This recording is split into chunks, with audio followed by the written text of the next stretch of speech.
За магний катион нь аммоны олооридын оролцоотойгоор натрийн гидрофосфаттай урвалд орж магний аммоны фосфатын цагаан тунцыг үзүүлдэг. За энэ туршилтыг хийхин тулд магний нитратын усамлаасаа хураг шилэндээ тасалж авна.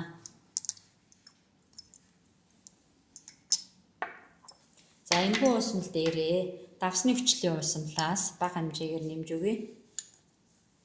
За мөн дээрэс нь натрийн гидрофосфатын усамлаас нэмнэ.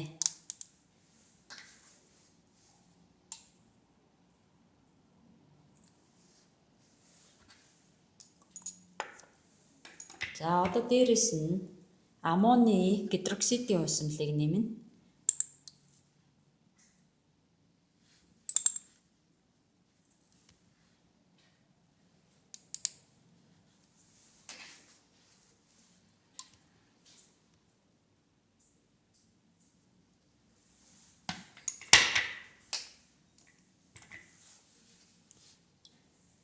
За магний катион нь аммоны олооридын оролцоотойгоор магний аммоны фосфатын тунцыг үүсгэсэн байна.